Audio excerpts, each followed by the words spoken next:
be with you for about an hour over the course of this morning. Initially, what I'll do before we hand over to Chris is actually to look to just take you through for people that are new to Man and Machine and join us for the first time or haven't spoken to us for a little while, just understand actually what we've been talking about to our customers, the latest trends, what's going on, and also actually I suppose it's an opportunity for you to look at actually if there's some more opportunity in terms of some of the programs or technologies that you probably know about or use, but then actually look to leverage that in your workflow. As always, throughout the event, we'll be supporting with any questions. You've got the chat box there, so feel free to message us, but also call into the team, speak to them. There's plenty of account managers in my team that will be able to actually support you, answer some more probably technical questions or some more slightly lengthier issues in that respect. So feel free to message us, to call in, and as always, connect with us on our LinkedIn page to follow us, look at our Instagram and also our Twitter page as well. So before I really hand over to Chris and we talk specifically about plant, just a bit about Man and Machine. As I said, there's quite a few people on the call that are joining us for the first time and only have a limited understanding of actually probably the breadth of services or how large an organisation is. In terms of how we're split, so in Man and Machine UK and also across Europe, we have two separate areas of our business. One of them is what we're talking to you about today in construction, working with architects, engineering, MEP, structures, all of those different disciplines, but also on the manufacturing side. And I often talk about this with a lot of my customers and also on these events, and it's really important. And the reason why is the construction industry at the moment is changing, and in terms of the information that product manufacturers are being asked to actually deliver, it's now actually starting to be more and more prevalent on projects, and also in terms of your supply chain. You're starting to ask for things like level of detail, BIM models, Revit files, all these types of things, and it's really important that as an organisation we look to support our customers on that side in helping you supply those. So we are very, very passionate about ensuring that kind of like that wider workflow is supported, and it's something that we do away from my team, in my colleague Simon Brand's team, supporting people that are supplying into the construction market. When we look at Man and Machine as a group, so we are quite a large organisation now. We spread across all 6 continents globally. We're probably based in mainland Europe, across 10 different countries there. And in the UK, we're about 10% of our total group. So that's increased dramatically over the last few years in particular, as there's been a real surge in terms of technology and construction, and also even for manufacturing in that sense as well. So in terms of the actual business, and I think again just to look at the countries that we do operate in quite prevalently, German owned, so around Germany, Austria, Switzerland, but we also operate in places like France, Italy, Romania, Poland, and also Hungary as well. And why that's important is the UK is often looked at, or UK construction is often looked at, one of the market leaders, and for a lot of our customers it means that we're now delivering projects and supporting them overseas. Appreciate that when you start to do that, you start to have the added complication of different time zones, there's language barriers there as well, and more I'm asked the question of actually, okay, we've got this project in this country, are you able to give us local support? And absolutely we can. So any capability that you do see that I'm going to explain to you today, or before that we get to looking at Plant 3D in particular, we can do that overseas and in all of those countries that you see there. In terms of technology, so what do we do? First and foremost, we're Autodesk Platinum partners. We're one of the largest partners they have globally, and probably contrary to some things that we're often told in the UK, we are one of their main go-tos in that respect from a point of view of their core offerings. So things when we tend to look at their cloud platforms, and then we branch out into the collaboration areas, so things like the Autodesk Construction Cloud, but also their core products that have been around for quite some time. Looking at things like AutoCAD, Revit, Navisworks, all of those applications that are available in the different collections of software, we know them very, very well, and we're able to support you, train and consult on those as well. When we then tend to look at the manufacturing sides, the same can be said in those areas. Some of the tools and technologies that sit within the construction side are used in manufacturing or for manufacturing purposes as well. And we know them very, very well. And often there's a link between the two in terms of pushing and pulling, working on projects, or even just actually, say, files being taken from one AutoCAD version to another. We know those tools very, very well, and we continue to supply those. In terms of when we look to branch out of the wider technology side, so what's actually going on in the construction industry at the moment? I mean, everyone's aware of probably quite a few of these topics when we start to look at the sustainable impact of what's going on with the buildings in the UK. There's a big surge in terms of like retrofit rather than actually going and building on new land or land that was used for agricultural use in the past. But there's other things as well. There's a real adoption that's going on in the UK, or movement in terms of technology. You've seen that in the sense of nearly 2 years ago when we first went into that lockdown period. People were working remotely, and people actually saw the benefit in not having to be at the office or not being on site. And actually it made you more efficient. It made us all more efficient. And these technologies have always been there. There's certainly been some, I suppose, new updates in that respect, or new features that have come out in that time. But the core products have actually been there for quite some time, and now they're starting to be used. When we then look out to potentially at the wider UK construction industry as a whole, we're starting to feel the effects of BIM. It's been talked about for a number of years now, but with the ISO standard coming out in January 2019, I believe, I think it's, we're starting to move in terms of the years. We had the ISO standards. Now that we have the different, I suppose, areas that have come out in there in terms of Part 1, Part 2, 4 and 5, and we're starting to move towards a certification now. So there's starting to be that almost like we're galvanising the industry. Public sector are pushing on private companies, main contractors are getting involved in it, and now they're starting to actually roll out across all of their projects. So we're starting to see a huge change in terms of different areas, and we're able to support you with each of those. How we actually do that, now we try and segment them into kind of like key areas, so to speak. So the first one is really around our support sides. Being able to have people on hand that can help you with problems might be as simply as your technology, but we can also branch that out in terms of actually on projects as well. So not only do we have support, we have our training services, as you can see in the top right hand corner, typically fundamental courses, get people on, but where we're going above and beyond in those training courses is we're able to fully bespoke and customise those to your needs. And I think Plant 3D is probably one of those where doing something out of the box is only going to take you so far. We'll explain more about that shortly, but in terms of the other areas, just to kind of cover those very, very briefly, the BIM Ready services, again, we've aligned everything to the work we do in the UK BIM Alliance, and in terms of certification program, so the learning objectives, we understand those to be, or soon to be released, all of our courses align to those. In terms of the 3 different segments along the bottom, that can be seen as more day-to-day management of your workflow, your assets, the software, being able to support you with specialist account managers to help you in terms of the different nuances between the different softwares that we provide.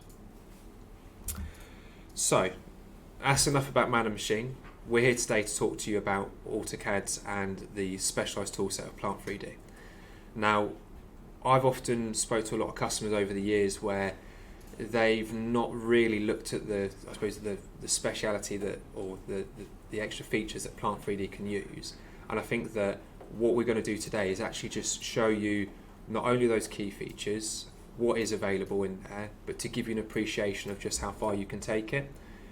Please make sure that you message in with any questions. We will be picking them up throughout the session this morning. And likewise, if you feel it's more appropriate, then feel free to give us a call. But what I'm going to do now is I'm going to hand over to my colleague Chris, and we'll be back with you in a few seconds. Thank you. Thank you, Nathan. My name's Chris, technical consultant, electrical engineer for Man Machine, and I've been working for Man Machine now for the best part of 8 years, supporting our products, AutoCAD Electrical, Plant 3D, Inventor and Volt. Yeah, so prior to working for Man and Machine, I was an electrical engineer, using AutoCAD Electrical predominantly, but also using a bit of Inventor and a bit of Volt.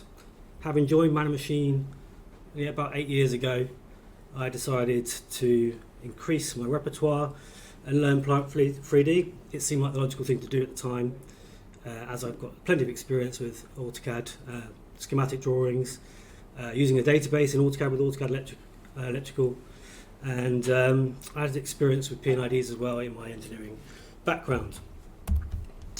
Okay, so today's demo, I'm just going to keep it fairly simple. I'm going to give you a basic overview of the product, what it can do. I'm going to try not to go into anything too deeply.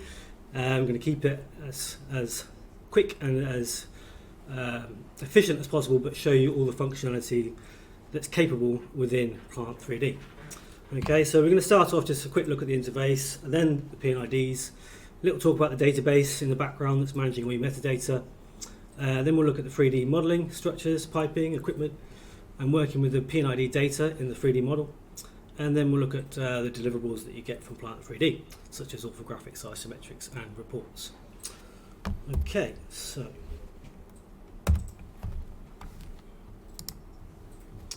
so first thing you'll notice, the difference obviously between Plant 3D and AutoCAD is you've got new tools available to you.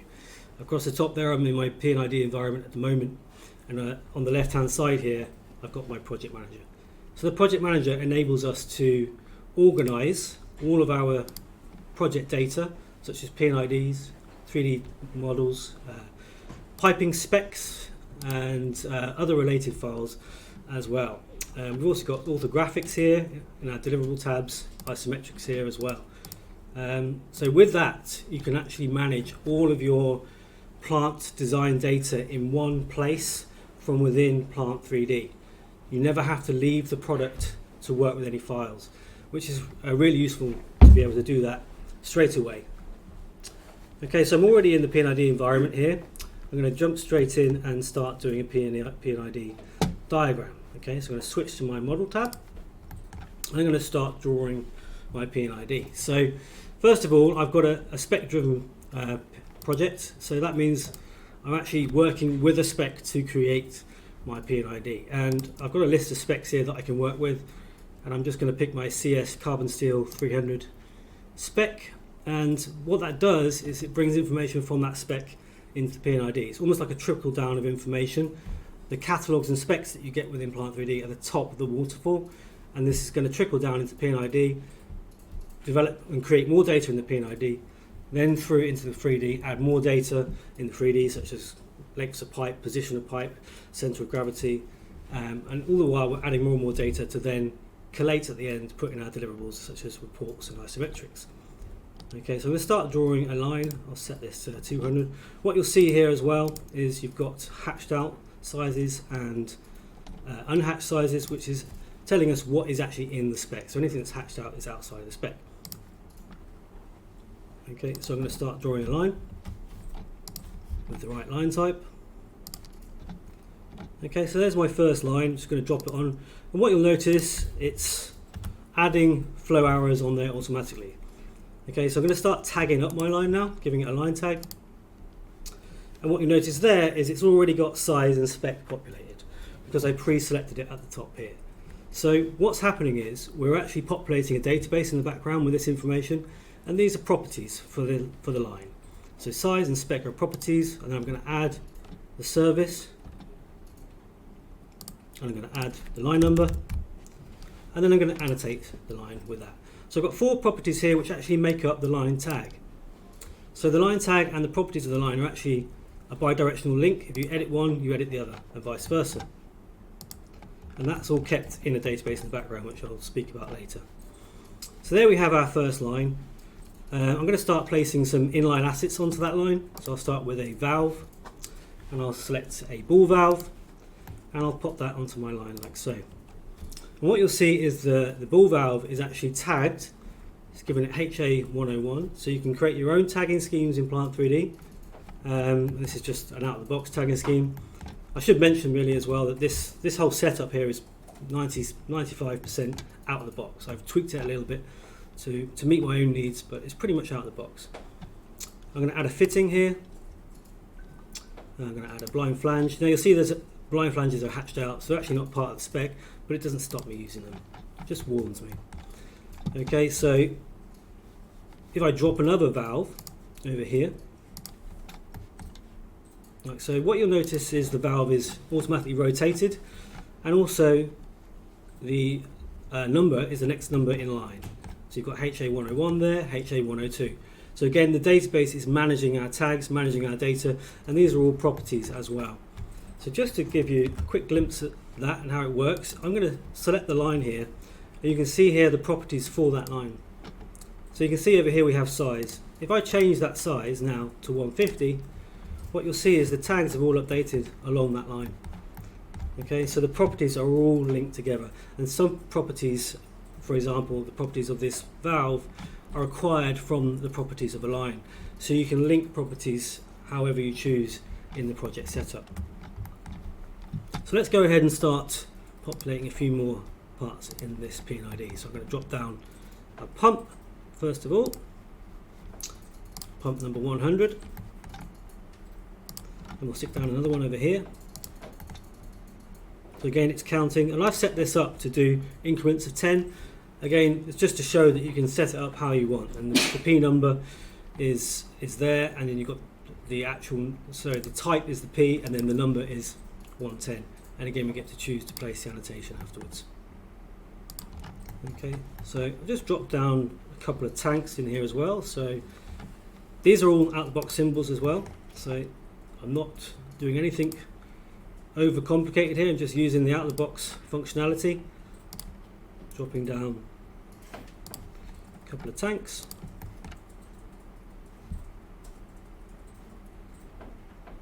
There we go. Like so. And drop that down there. Okay, so I'm just going to keep on populating as I go, and then I can start to show you a bit more functionality around this. So if I drop on a line here, connect that line to this tank. Now this tank is set up to automatically nozzle, so it's picked up and created a nozzle on my tank. I'll take another line here and drop that onto my tank straight away onto there. Again, adds a nozzle. Okay, I can start annotating this up, and I'm just going to whiz over this a little bit now to speed things up, as we've seen this functionality already.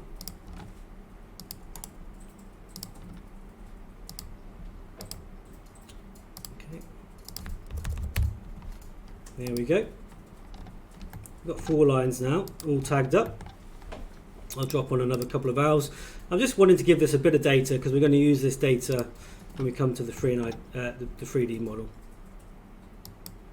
Drop that on there. Continuing to count my valve numbers, like so. So if I choose to, I can actually reverse the flow of these lines. So if I select this line, right click from here, I've got a schematic line edit here. I've got a whole bunch of things I can do here. Attaching to components, breaking the line, linking it to a component, and actually reversing the flow. And what we see there when I reverse the flow is the check valve icon flips, as well as the flow arrow flips as well. Let's just show that again. Reverse the flow, flips the other direction. Okay, so as well as reversing the flow, we can actually change the line size and actually show that with a reducer. So if I grab a reducer here and drop that on, you can see it's going 150 to 150 because at the moment the size of the pipe is 150, both sides of the reducer. If I select this side of the line and change the tag to 200, remember that the properties are linked up with the tag and vice versa, so changing the property changes the tag.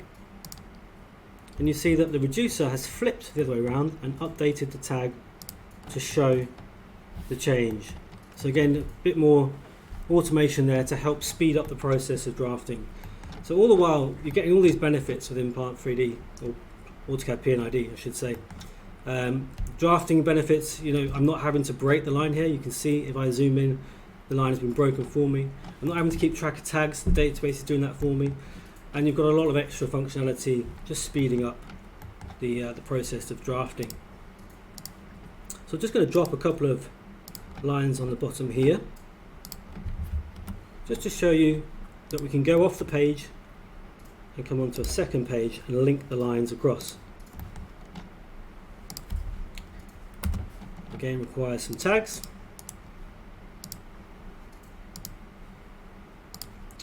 Just flying through these. So I'm tagging it up this side, so when I go to my other page, we're going to link it to this line. So there we have a good warning actually. So this is an example of the database managing our data for us and actually verifying our design. I'm trying to apply this number to the line. If I look down, it's actually already been used. Okay, so if I click assign, it then gives us the error. No two schematic line groups have the same tag, so we can't use the same tag twice essentially. So again, verify my design, keeping check of what I'm doing, speeding up the design process overall and give me confidence I'm not making mistakes. Okay, so I'm going to switch now to non-engineering items and add a couple of off-page connectors. Okay, so then I'm going to go to my second sheet, switch to my model tab, and I'm going to clear out any data in here. I don't want any data in here because I want to link it to the other lines and draw another couple of lines.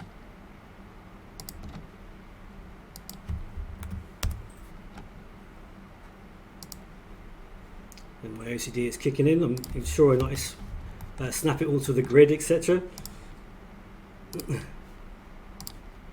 that it was really necessary. There we go. So what I'm going to do now is link these off-page connectors to the other sheet. Make sure I save this.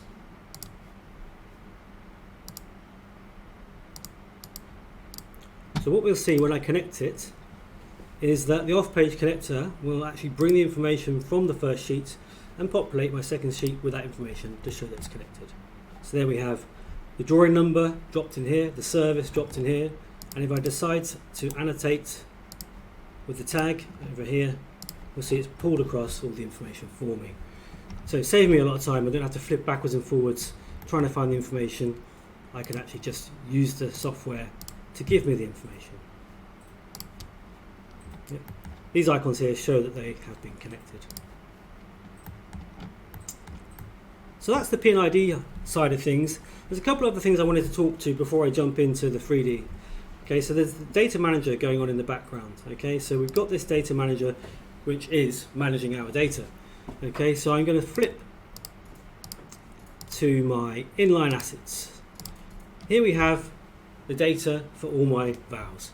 And actually I can come into here and change this data from here. Okay, so I could flip some of these. Maybe I want to change the ball valves to a normally closed. I can do it from here. Okay, so I'll close this down again, and we can see now that my ball valve here, and okay, one of them has, one of them hasn't. Yeah, I didn't finish that off there. Okay, so my two ball valves are now flipped, the annotations have updated, and the symbols now show a normally closed symbol. Okay, so the database is bidirectional. Okay, as well as that, we can actually export that to an Excel. So if I click export here, I can export the whole database and all its children, so all the branches below, or I can export just the active node only. And I'll put that on my desktop.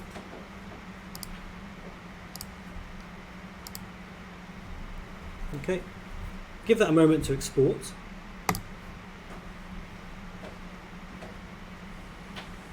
And I will find my new Excel. So actually now I can edit the data from within here. So I could give this to anyone in my team and ask them to fill in information in here to then re-import that back into the P&ID. So if I put in manufacturing here, like so, put in a supplier.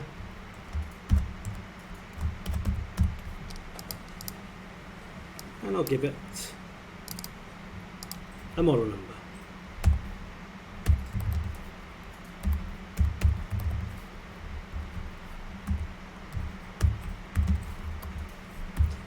Okay, so we've done that.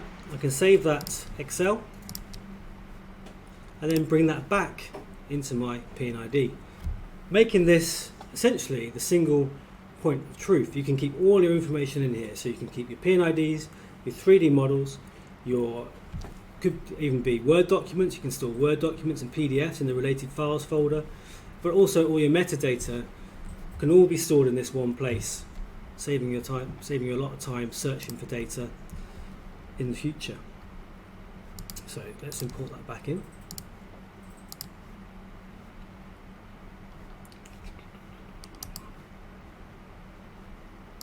Okay. So what we see now is actually the database has highlighted all the changes, and if we want to see the changes on the drawing, it's actually clouded them with a red cloud as well. And if I click on the little column here in each row, it takes me to each of the changes. So I can go through, validate those changes before I click the OK button. I've got the option here, expand this, to check them off one at a time or to accept them all. And when I click accept all, the clouds and the highlights disappear.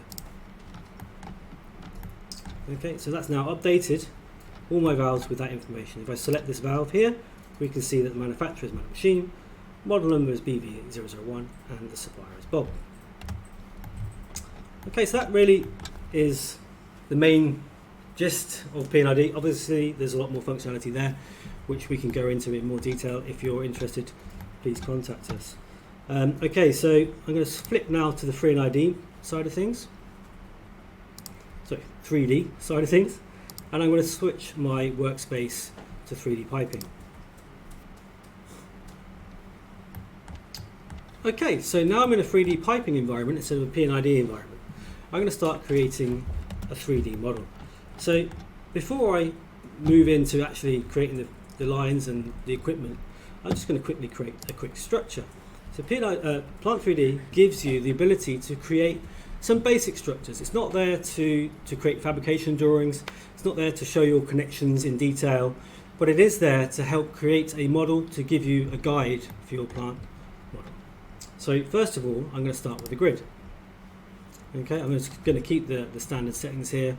So these are the x-axis values and the row values, so it's x, y, and z essentially, your platform value there. And then I can label them up with different labels here, and then click create. And there's my grid. Okay, so then I'm going to start creating a structure. I'm just going to keep this nice and simple, so I'm on the structure tab here.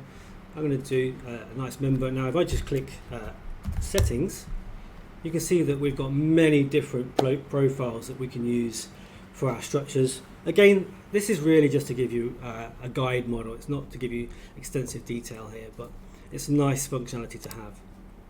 So I'll just drop this on here, put my snaps on, and there we have a structural beam. If I didn't like the line, the way that's aligned, I can actually edit that structure and I can change the alignment, like so. Again, I could flip that over here. Yeah. So one of the nice things about AutoCAD Plant 3D is it is AutoCAD Plant 3D. So I've still got all the AutoCAD functionality built into it. It's essentially built on AutoCAD. So what I'm going to do now is actually use the mirror command to mirror this. So standard AutoCAD mirror command. Now I could go through placing each beam at one at a time. Oops. Try not to erase the original. Or I can use the standard commands here to speed up the process, like so. I'll create a beam across the top.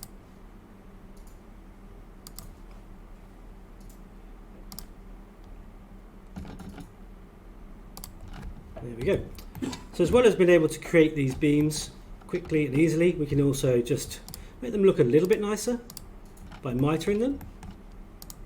So there's not detailed connections, but there is the ability to make it look fairly reasonable. We've got lengthen member, we've got cut back member, we've got miter, again trim and extend.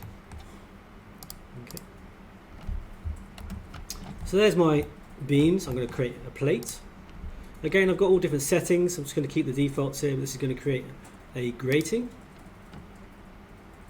I'll come across here, like so. So there's a nice grating. And then I'm going to create a railing. So I'll drag this over here. I'll come this side, easier. And snap it about 1 meter that way. And come in here. It's my first part. Here. Here. Here. And I think it's 3 meters that way. Maybe a bit longer. There we go. That'll do. So there's my railings. And I'm going to place a what should we do? A ladder. So we're going to go 2 meters that way, straight up. Hopefully I'm in the middle here, not quite, but close enough. Okay, perpendicular. So I'm just showing you here some of the basic structures we've got. Oh, that did not go well. Try that one again.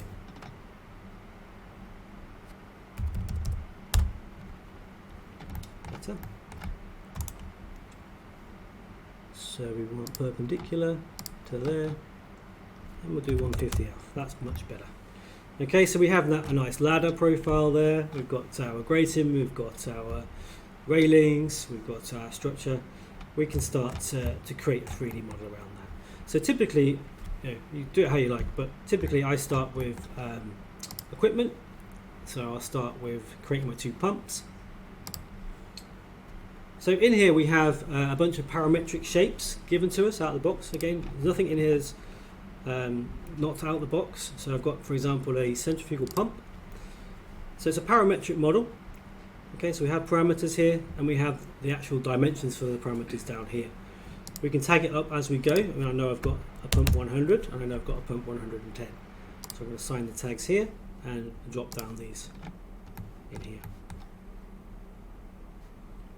So if we create a parametric model and we like that model and we're going to use that model repeatedly, what we can do is save that as a template to reuse time and time again in new projects. So if I select this model here, I can actually save it as a template, save it anywhere I like, in a shared location probably, and reuse it time and time again. So I'll just copy this one for now. So we have 2 pumps, both tagged with 100. So the database is actually flagging that with a question mark. So I'll update that. So again, the database is validating our design as we go. Okay, I'll drop on a couple of tanks now. Yeah, so I will use the tank. I'll go with a vertical tank, and I'll just keep the settings as they are now. I've got a platform, cylinder, torusphoric head. So yeah, you can see again these are parametric models, and actually if I was to change the diameter here, of course the diameter for the cylinder would change as well. That's what that little thunderbolt symbol is basically showing me, that it's a dynamic parameter. So if I change it there, what we see is the torusphoric head at top and bottom has also changed. I'll put that back and click create.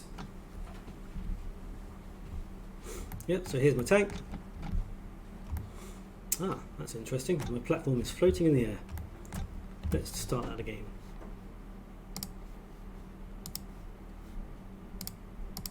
Let's remove that. I'll add it in. Add shape. Add trim. Add it in underneath.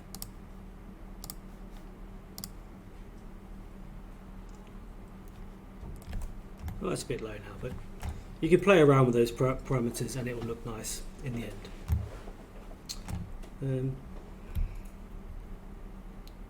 Tempted to put that right, but I won't do it in the demo. Right, so let's go for 10,000, 10,000, 1 meter. Okay, I'll drop that down here, and I'll just move that using the normal move command. Okay, and I'll create a copy of that. In fact, I won't copy that one because that's not very good. Let's just delete the platform for now. And line this one up over here. Okay, so we've got 2 tanks, 2 pumps, just like we have in our P&ID. So what we can do is actually reuse the data from the P&ID and populate our 3D with that same data. Okay, so what we have is the P&ID line list at the top here. Okay, so I select the P&ID line list. I can see all my P&ID lines and the segments on them and what they're connected to. Okay, so I can start off, if I look at the first line here, we can see we go from a blind flange to a ball valve, and then out the other side we come out and we're now a 200mm pipe, so we go through that reducer and that goes to another ball valve, and then we have the next line down here. You can see here we've got this 200mm line here going from the nozzle of pump 1, and it comes from the nozzle to nozzle 1 of tank 120 there, going through a check valve. So it's given us all the information we need to create our 3D model. So first of all, I'm going to place this line here. Start with that line here. And I will, in fact I will start with, let's have a quick look at the P&ID a second. That's what's confusing me. I'm not connected to my pump. So let's connect that up to my pump here. So that's connected up. Save that. Now we see that that line actually eventually connects to my pump. So I'll start with this segment here, place that item, snap it onto here, and there we go. We see that the pipe is joining on to our nozzle. Now we can see there that the nozzle is actually the wrong size. So what we can do is it's actually automatically added a reducer on there for us. Now if we wanted to, we could actually edit the size of that nozzle. So if I select the nozzle, edit the size of the nozzle, change it to a 200mm raised face nozzle, and close that off, and then I can place this line again. There we go. So now we have our pipe coming off the nozzle, and I'll come up here 2.5 meters. I'll plane, come over here maybe 5 meters. Right, so now if I want to place, I'll place the ball valve, place it on anywhere along here. And what's actually happening here is the data from the P&ID is being brought into the 3D model. So if I hover over here, you can see that the line is tagged up with the line number, the segment number, and the size and the spec properties have been populated automatically. Okay, so all that information has been pulled into the properties of this line. Okay, the same with the valve. If I click on the valve, you can see here that the valve has its tag from the P&ID, it has its size and its spec. Not only that, but it has its manufacturer here as well. So that's the information I put in when I extracted the database and re-imported it. So now we know we're going to go to a 150 pipe, so I can place that onto here. There's a 150 pipe, and come across. Again, I'll go to like 3 meters, and I can put it over here, 2 meters, yeah, and come up like so, 2 meters. Yeah, so you can go off at any angle you like, and it's populating the information from the P&ID data. I'll drop on the ball valve. So what you'll notice is that is actually cutting the line for me, dropping on the ball valve. Okay. If I drop on a flange, this blind flange here, what you'll notice is it actually adds the flange on the pipe. Not only that, but it adds the gasket. And if I hold the control key down, select it again, it actually shows me the bolt set as well. So it's automatically adding to my bill of materials the parts it needs to make these connections. Okay, so we know that we're going from the pump to one of the tanks, tank 120. I haven't tagged this up, so I'll just tag this, assign tag, like so, tank 120. And we know that this pipe is 200 mil. Okay, so I'm going to set the nozzle to 200 mil on there, and the same on the tank. Again, you can predefine all these nozzles and save them to your equipment template. So once you've done it once, you can save the template away and keep it saved away and reuse time and time again. So that nozzle's already set up. So what I'm going to do is send my pipe from the nozzle of that pump to the nozzle of that tank. So I select place item, and I select the nozzle there, and select the nozzle there, and it tells me it can't route it typically. So normally it would route the pipe, but in this case it thinks it can't find a route. So I'm just going to move the tank slightly. So what I could do is route some of the pipe first of all, but just for the purpose of the demo and the speed that I need to obviously make this change, it's better to just move the tank. Something like that. Let's try again.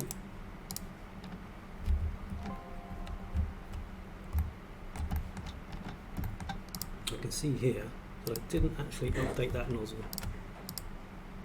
So I'll just update that nozzle. That's better. There we go. And we'll try that again.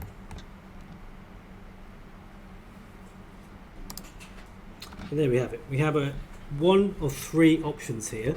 So currently this is my first option. If I click next, I can have that option. Yeah, if I click next, I can have that option.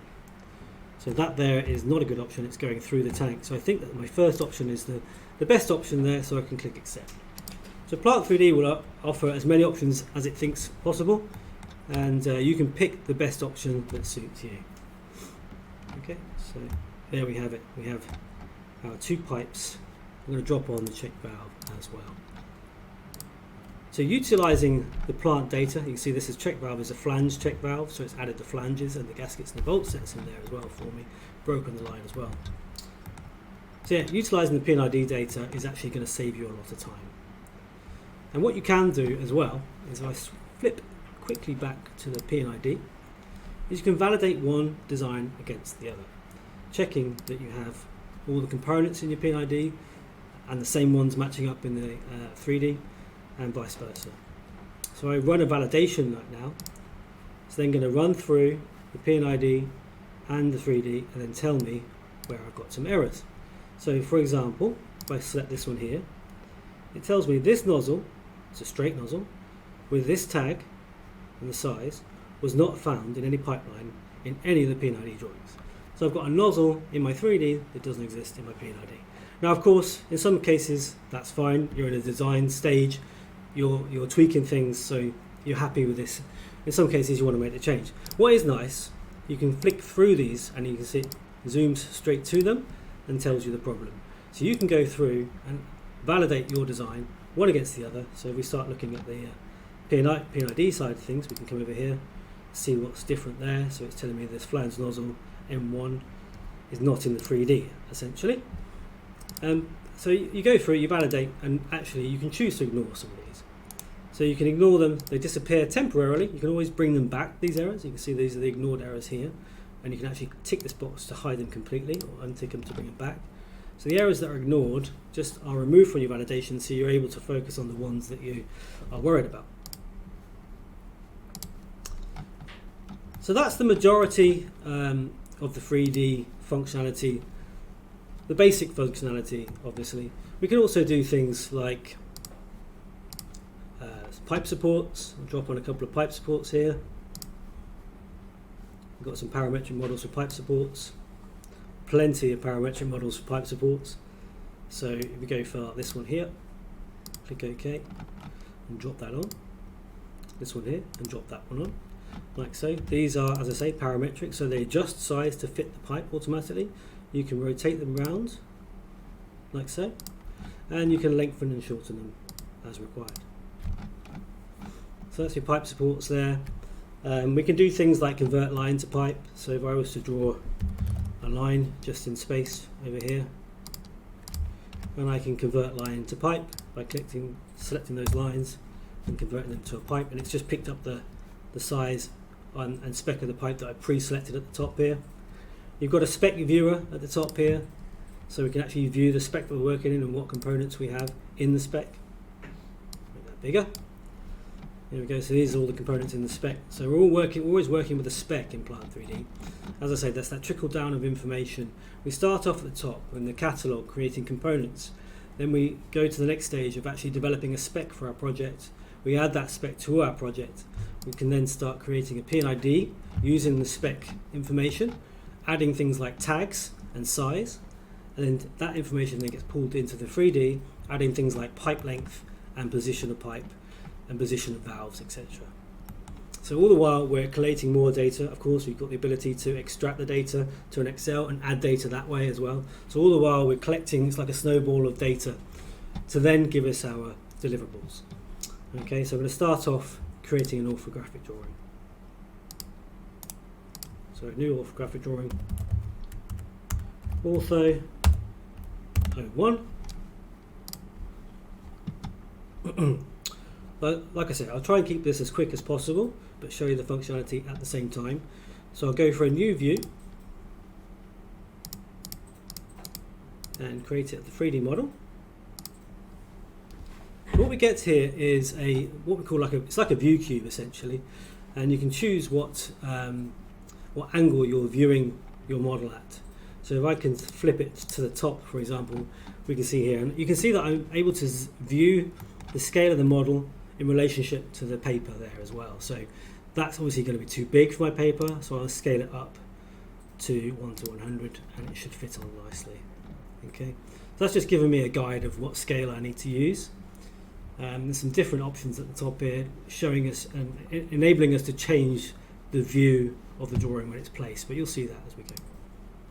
Okay, so here's my view, and I'm going to drop it on the top corner here. So there we have, I must have placed something in the middle of free space. I'm just going to do that again actually. I'm going to go to, that's probably my floating line at the top here. Save that.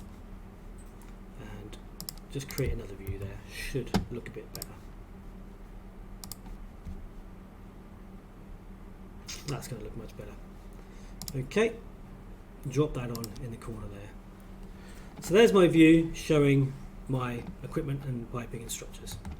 Okay, so I can place adjacent views now. I'll go with that's top, we'll go for a front view, like so. We'll go for a side view as well. And go left. Like so. And then maybe an isometric view as well.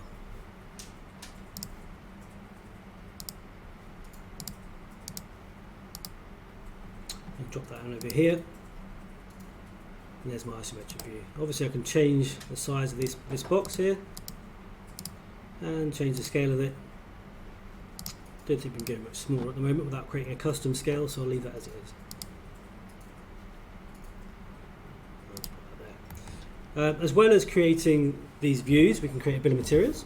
So by clicking the bill of materials button here, I can drop on a bill of materials down the bottom here.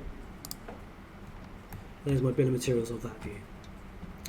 We can also annotate it using the data from the 3D model. So if I was to right click on here and select Auto Annotate and select Equipment select equipment tag, click on the equipment tag, it's dropping down the tag there like so. This one's not tagged up, this one is. So we can annotate our pipeline. We'll go for a line number tag. There we go. Yeah, valves.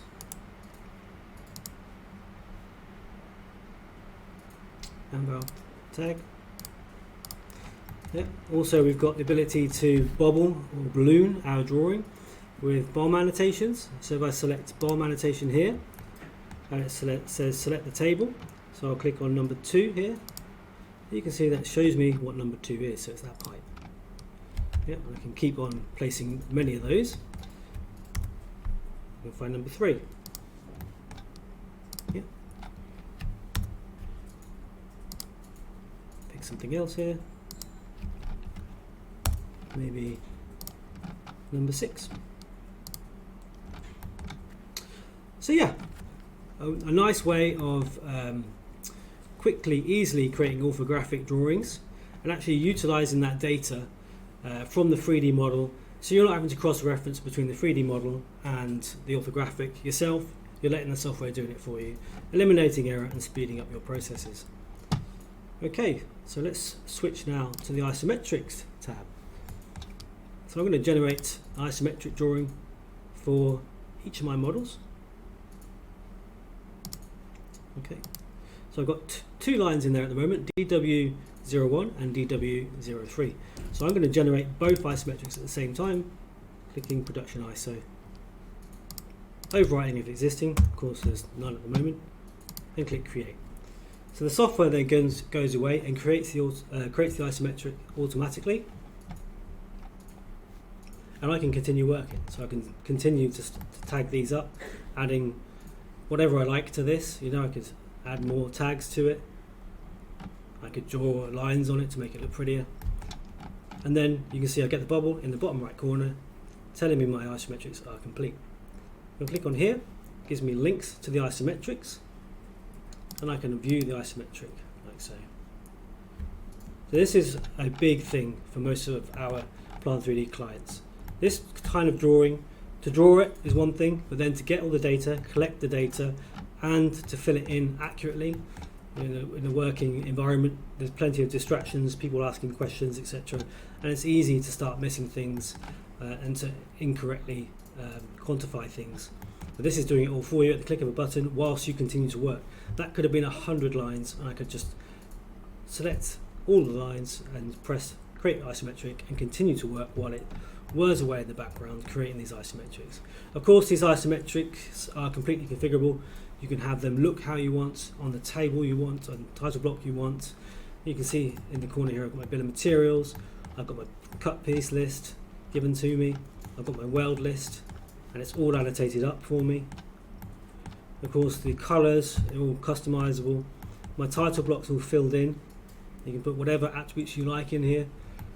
We can set that up for you, and at the click of a button you're getting from what could be a week's work in about 5 minutes. Okay, so we're pretty much there. Just one final thing I'd like to show you is the report configurator or the report generator. So we know that we can actually extract data to an Excel from the database. You've seen me do it, and of course you can use that how you like. But you can also generate reports using a report creator that's given to us. It's like a side application, and it gives us a ability to create formatted reports, like this. Okay, so you can format it again how you choose. It's basically querying the database and extracting that data and putting it into your report. Of course, you have your own header at the top here. You can choose what project details you want to show. You can choose what columns and how you format your table. Let's just show you another one, a 3D parts one. Here, like so. Again, this kind of work, speaking from experience in my previous role as an electrical engineer, it takes so much time to do because you're having to go through all the data, all the drawings, quite often with a highlighter, crossing things off, making sure that you've got them in your spreadsheets and making sure that you've got them accurately in your spreadsheets, and then generating a report from that. With Plant 3D, obviously you're getting it automatically at the click of a button. Okay, so I think that's me for today. Thank you very much for watching. I hope you found it useful and enjoyable. Okay, I'm going to hand you back to Nathan. Brilliant. Thank you very much, Chris. Before we round off for today, I think we've had a couple of questions come in. So I know I've had a couple directly, and so I've got Chris alongside me. So although he's off screen, hopefully I'll be able to answer, or I'll just ask these to him, and we can get those finalised. So I think the first one, Chris, was just about, I think it's always a common question, how long does it actually take to learn Plant 3D? Okay, yeah. So a typical basic course is about 4 days. What I usually recommend to our clients is that you do the basic course first of all, get a full understanding of how it works, and then take it away and have a little play around with it, and then talk amongst yourselves essentially to figure out how you want it to work for you. And then we can come back and revisit that, and actually you can give me a list of things that you require, and I can train you to achieve those things, and at the same time deliver them. So you end up with a training course as well as an environment ready to go. Okay. Have you seen it? I suppose I'm asking for myself just as much as people on the call really, or the session. What's the problem you found in terms of people that don't do that? Is it? Well, it's you're learning on the job, and if you're making mistakes as you work, it's costing you a lot of time. If you can go away and plan it, and then come to me or to someone of my equivalent, and give them what you need, and with my experience, we can set that up in one, and we know all the pain points. We know where the tricks are, where the things where people would maybe miss out on things. So you can set it all up straight away, as well as a benefit. If we're supporting you, I understand your system, so you can always come back to me and say, actually, we want to tweak this, we want to change this isn't quite working how we expected, and I can help you out over the sport. Okay. Sport line. Brilliant. I think we'll take the other question offline. So the other individual that's messaged us, we'll come back to you directly on that.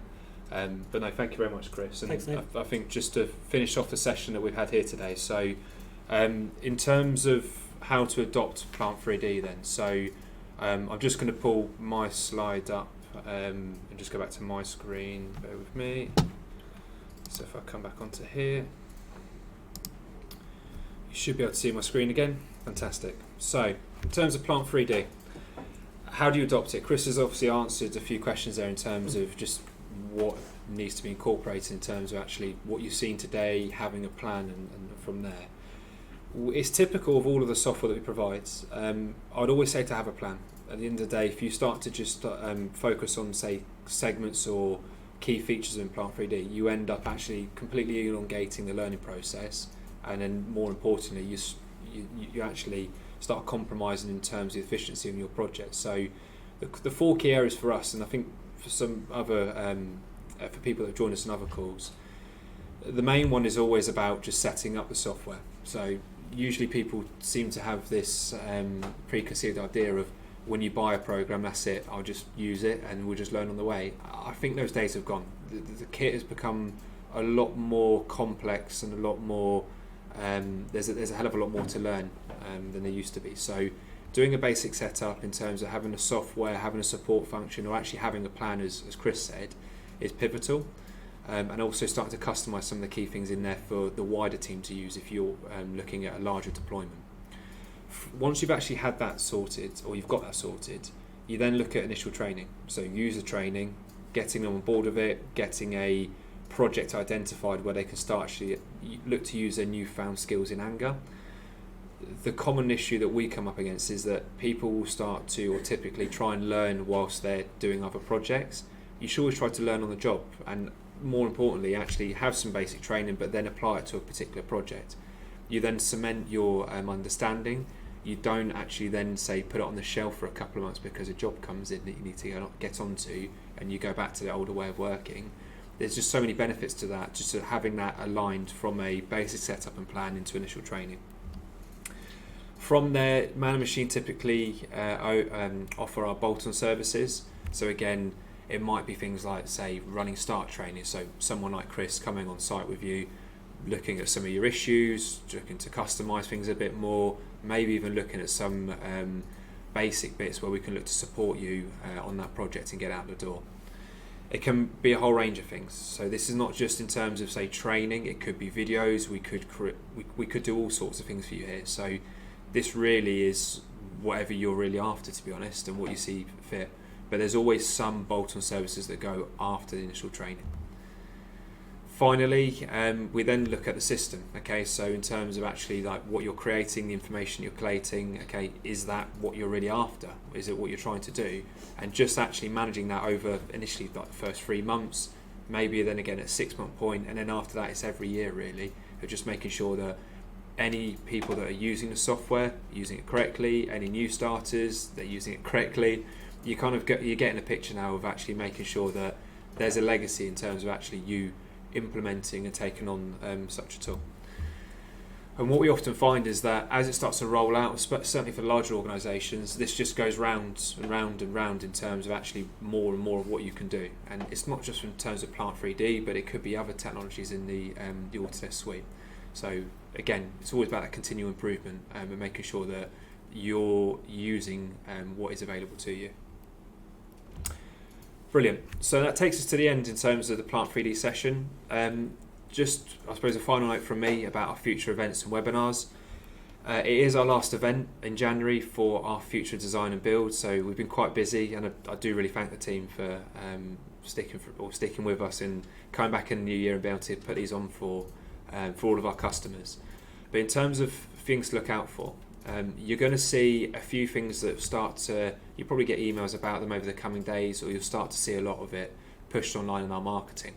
In terms of our Revit Starter Series, so we've got the first one kicking off on the 2nd of February, so that's not too far away at all, it's only next week. We're going to be running training events as well over February, March and April, so actually looking at specific tools, some of the newer tools that are available in the Autodesk suites, and actually showing you what's available and actually giving you some basic training. So it's something that's we've done before, but actually running them more regularly, we are going to do that now. So that's good. Keep an eye out for those. They're definitely going to be some good ones. And then lastly is our live events. So we're hoping that as things start to, I suppose we start to come out of like this kind of situation we're in where we're doing everything remotely. We are going to be looking to run live events, and hopefully that'll be around about middle of the year. So keep an eye out for those. We will give dates, venues. We are running them up and down the country, and we'll release more information of what the content is in there as well. As always, so keep up to speed. If there's something on there which we might not have listed right away, but there might be other bits and pieces that come on in the next few weeks, have a look at our events page. So go on to manamachine.co.uk. It's right on the first tab, so click into events and you'll be able to see all of our events and series that we've got coming up over the next few months. Okay, so finally, thank you very much for joining us. I hope you enjoyed the session this morning. Please feel free to get in touch with myself and the team if there are any questions, but we'll see you soon. Take care.